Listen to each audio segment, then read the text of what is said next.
From Unity Church of Christianity in Houston, Texas, this is The Awakened Life with Reverend Howard Caesar. Unity is a non-denominational Christian church providing a positive, practical, and progressive approach to Christianity. Let's join the service in progress with the Reverend Howard Caesar. This morning I would like to really address a number of things relative to things that Jesus taught and said, our relationship with Jesus, because sometimes people don't necessarily clearly understand some of the things that he said and where he was coming from. I believe it's safe to say that all of us here believe in Jesus Christ. We believe he was a son of God. We believe that he was an avatar, one who had a spiritual mission to impact humanity. He brought love and the consciousness of oneness into the forefront in the world to a greater extent, and was planting all of those seeds around a better way of relating, certainly mainly about love. He walked the earth. He was both human and divine.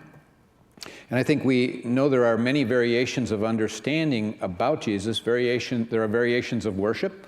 There are variations of emphases and variations of doctrine and dogma, because we know that Christianity itself has, over time, kind of chopped itself up into different denominations and various approaches and beliefs and ideas that are emphasized. So we really can't deny that even within Christianity there are disagreements, there are varying opinions, varying beliefs, multiple Christian paths. And I guess, how did that happen? How did that happen? You know, well, one reason is that a huge part of the human personality is the fact that it can often be disagreeable. You know? And so when it comes to ideologies and philosophies and religions, there will be variations of opinion and belief and approaches to anything. Anything that's said or written, no, I think this is what it meant. I think this is what it said. And, you know, there can be all kinds of different approaches. And the ego, basically, in humanity is in everything. And we're trying to heal ourselves from that. And when the ego enters, the ego, you know, wants to be right. The ego wants to win. And the ego wants to think that it has the power and that it knows the way and its way is right. And so basically what happens is really egos start doing battle and entering into conflict to some extent. And it may be an oversimplification, but you know, basically when people don't agree and they can't compromise, they tend to separate and divide. People have all kinds of different levels of sufficiency of understanding as well. We come from different places. We're in different levels of understanding. We have different pasts. We grew up in different traditions. There's so many factors that play a part that can have us have a differing viewpoint, and it's all okay. But you know, the Apostle Paul talked about some of this in 2 Corinthians, and he talks about our sufficiency of understanding the teachings. And he talks about it, that it's not of ourselves and our own independent thinking. In other words, the understanding isn't going to come of ourselves, he says, but our sufficiency of understanding is of God, all right? It's connecting to something more than ourselves that will bring us a sense of understanding. It's God who makes us able to understand, helps us comprehend, whether it be the New Testament writings or whatever it may be in various philosophies, ideologies about life.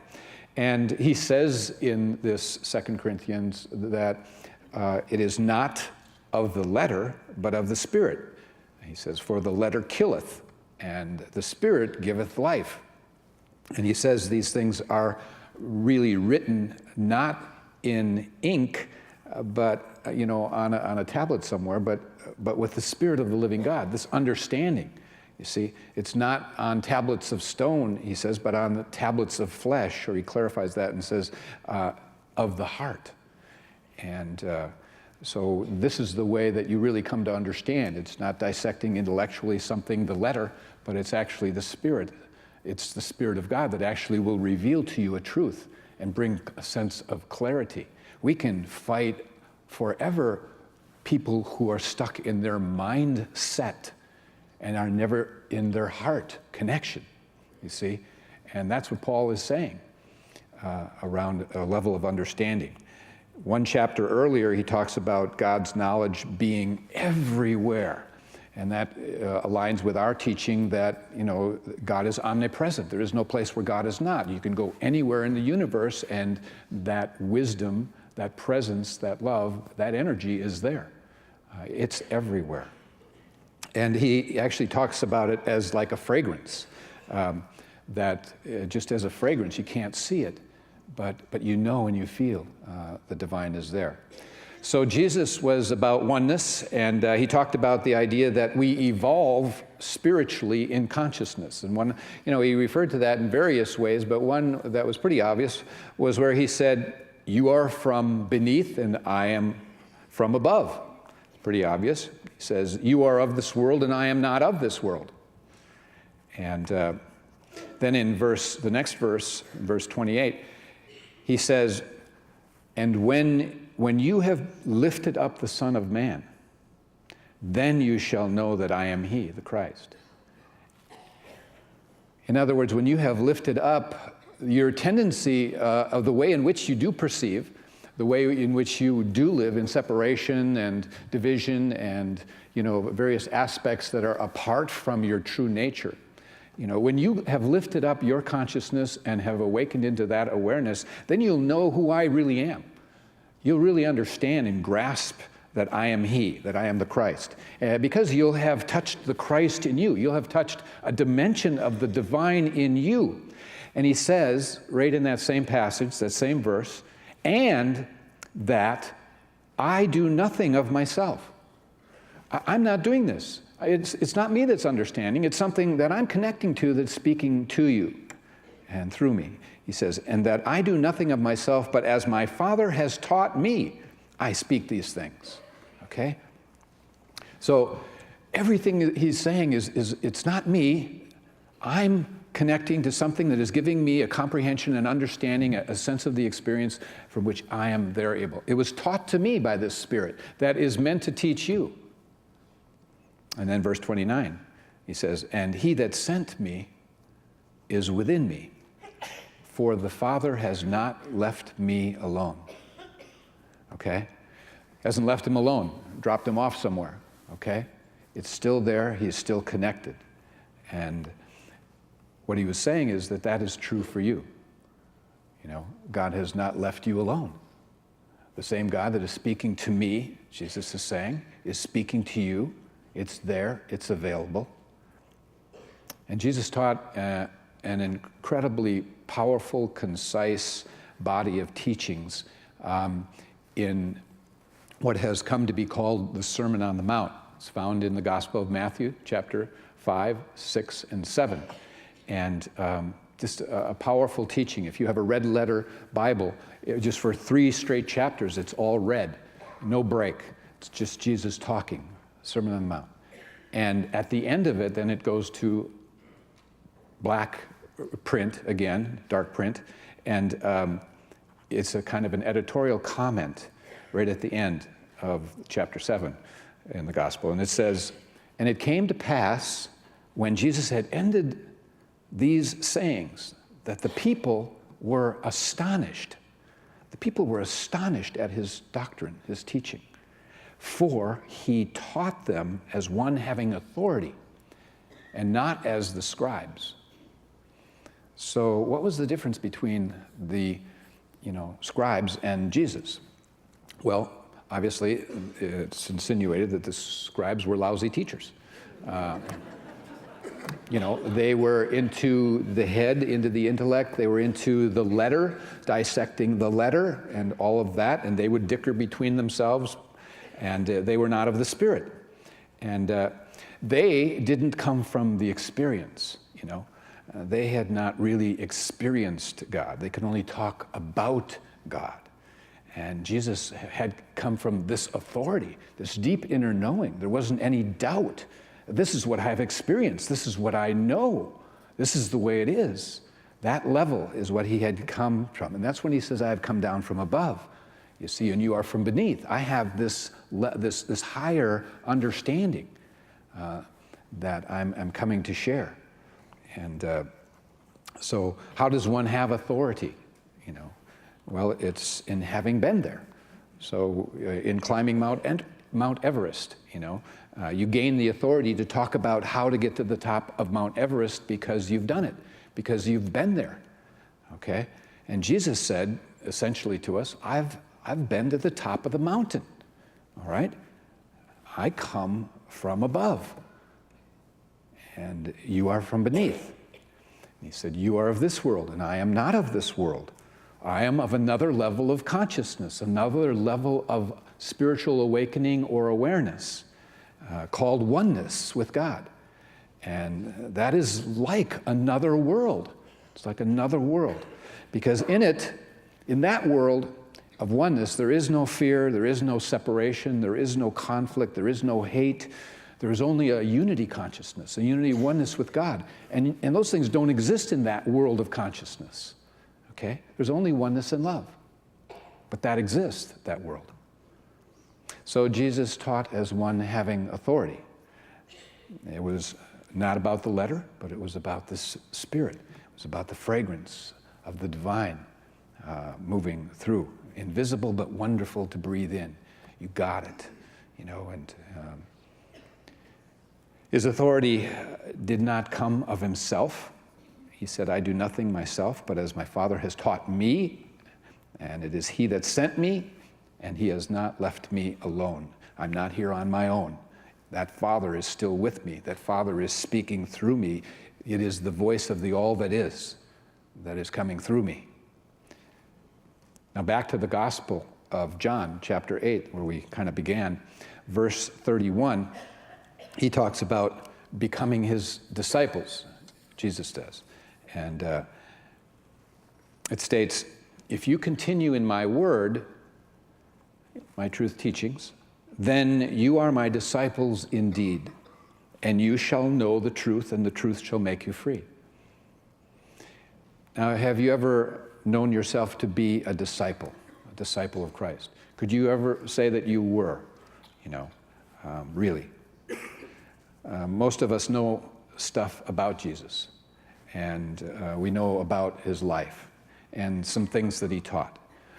But have we ever been what one could call a disciple of Christ?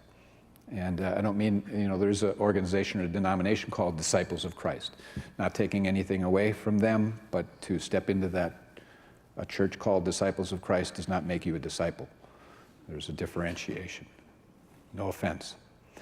There are accounts of his calling individuals to become disciples. And it's really interesting because it really demonstrates how he must have had an incredible magnetism in conveying that to him. Or maybe it was, written on these individuals, some of the disciples, their mission in coming into that life was to simply be a disciple because they knew so instantly and responded so quickly. You can find in Matthew 4 where he talks about, it states, Jesus was just walking beside the Sea of Galilee, it says. And he saw Simon, and he saw his brother Andrew, and they were casting a fishing net into the lake because they were fishermen. And he said to them no more than, come, follow me.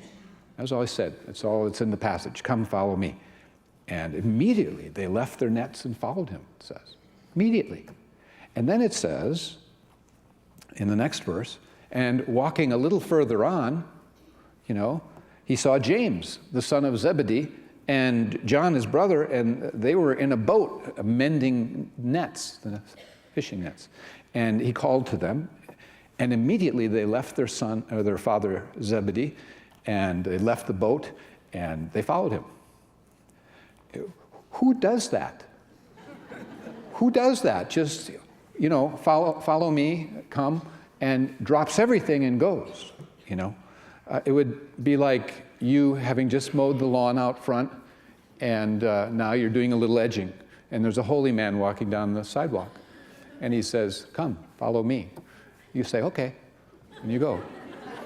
It'd be almost like that is the way it's depicted here, So what does it mean then to be a disciple, To drop everything and go? I don't think so. It doesn't mean anything to having to do with moving your feet. It doesn't have anything to do with leaving your vocation or leaving your geographical location. It has to do with moving your heart. It has to do with an internal shift, okay? And what you're called to really be. You're not asked to leave your work. You're asked to take this dimension of the indwelling Christ to work, okay? And into your life, wherever you may be. And so it doesn't mean that you have to depart from in a massive way and change everything upside down in your life, in your vocation or anything like that. People have a misunderstanding of what it means to be a disciple of Jesus, or really what is being asked of you. It doesn't mean that you are to become a servant. Jesus actually said that. If you take the scripture literally, that's what he said. This is not about becoming my servant, you know. And there's a chapter that you all ought to read, chapter 15, in the Gospel of John. It's full of a number of things, and I'll go over a few things because they're very important, and sometimes they get lost in Christianity. They're not talked about to really have you understand who Jesus was and what he was conveying to us around all of these things. And so one of the things he says in that chapter is, abide in me and I in you. Abide in me. In other words, connect with me. Connect. Abide in me. All right? Be one with me. And he says, as the branch cannot bear fruit of itself except it abide in the vine, so it is with you. If the branch isn't connected to the vine, it can't bear fruit. And so in a sense, it's so important for you to abide in me, to connect with me, for us to have a sense of oneness. And he says, as the Father has loved me, so have I loved you. Continue in my love. Continue in my love. In other words, continue to have a relationship with me.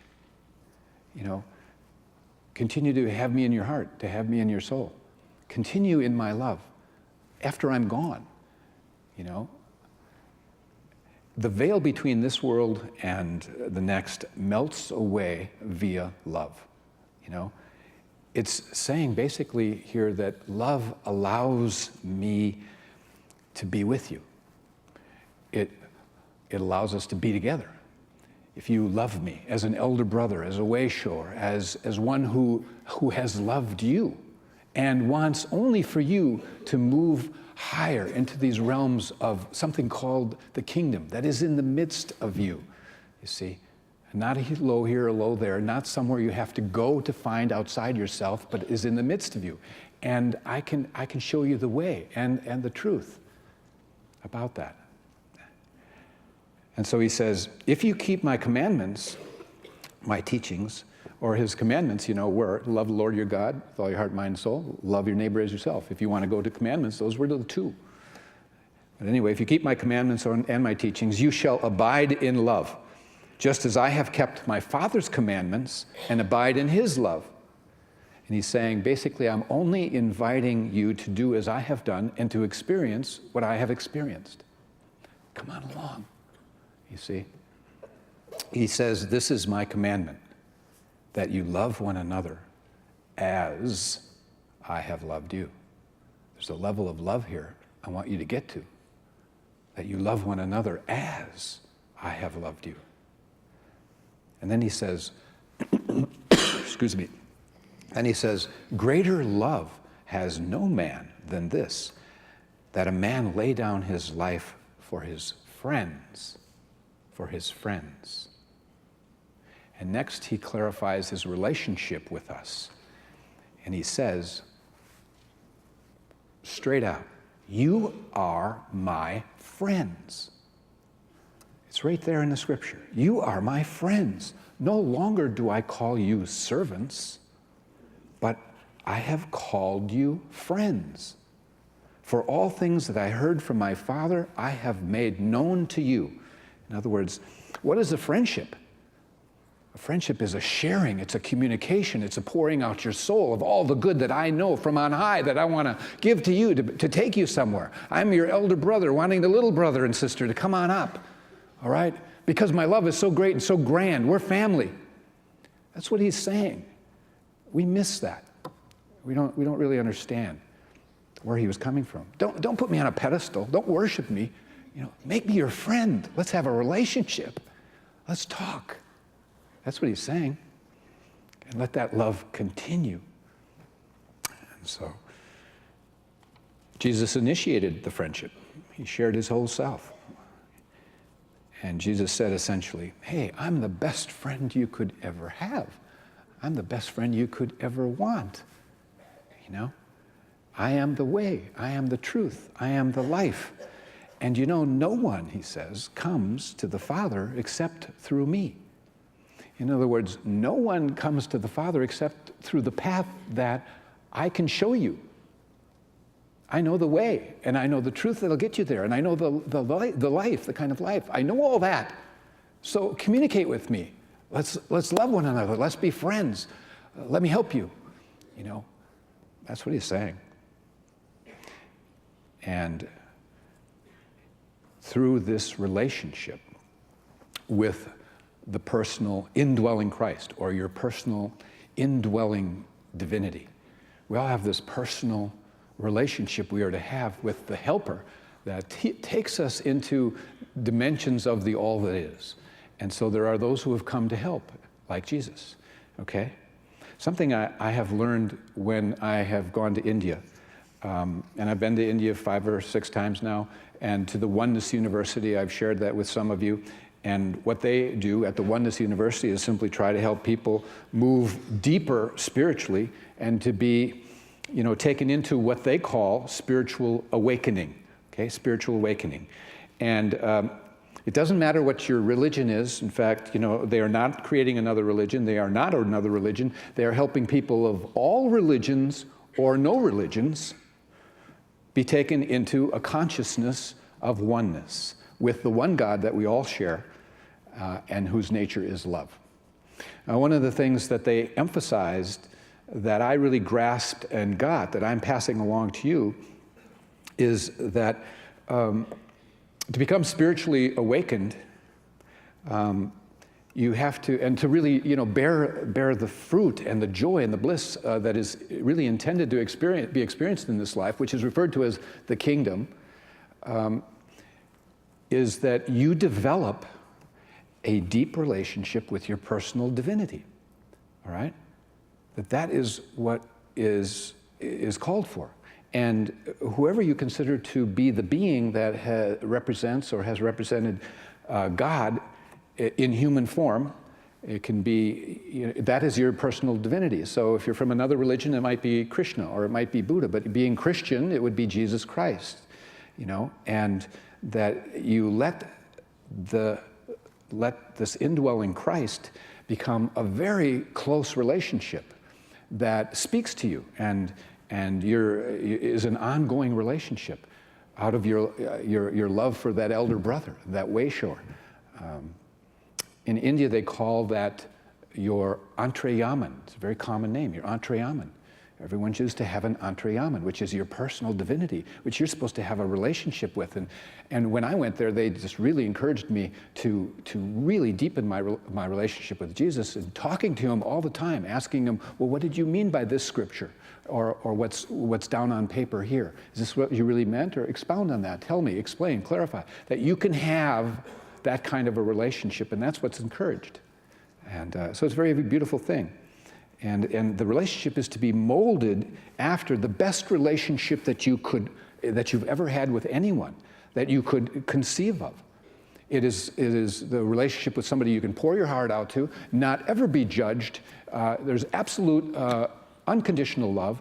There's just safety, all of that. Just mold the relationship in the best you could ever imagine. And you're to talk to the personal divine, take him with you, include him in everything that you do. Chit chat, chit chat, chit chat. Talk, talk, talk. Go ahead. And because he is the voice of all that is. He is your connection to the all that is. He will be with you through life and death. He will never cease to love you. He will abide in you if you abide in him.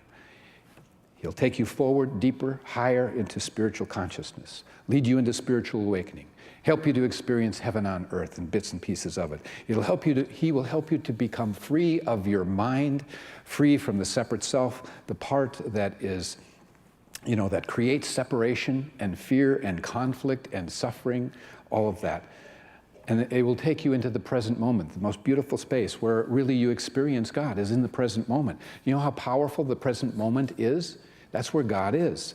It's the place where there's no past and no future. So you can't be worried about tomorrow, nor be dragging yesterday with you. It's a beautiful place. There are no thoughts, no opinions, no concepts, no beliefs.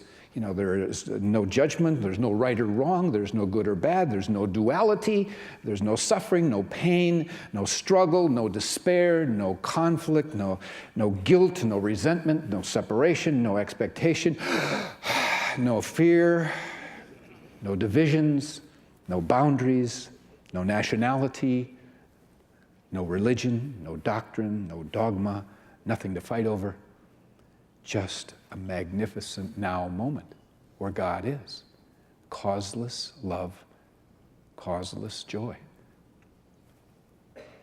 And so, what's this all about, Howard? What are you bringing all this stuff up for? Well, because it's important, and this is a new year. We're starting a new year. Resolutions are out, intentions are in.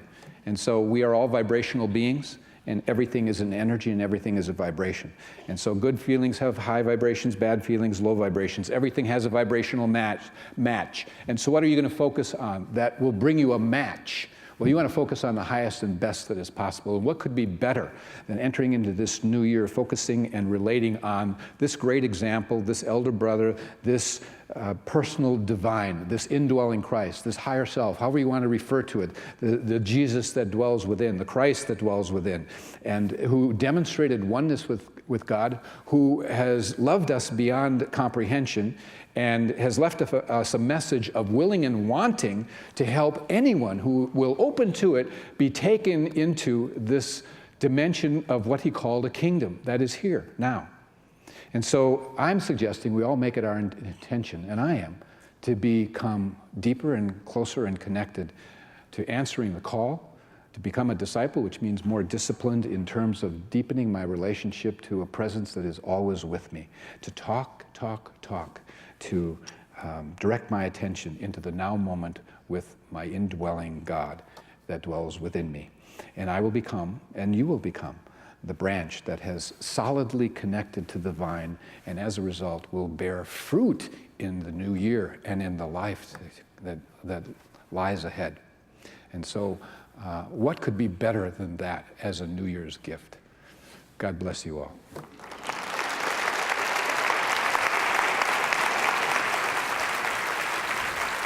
Thank you for joining us for today's message. We invite you to be with us again next Sunday.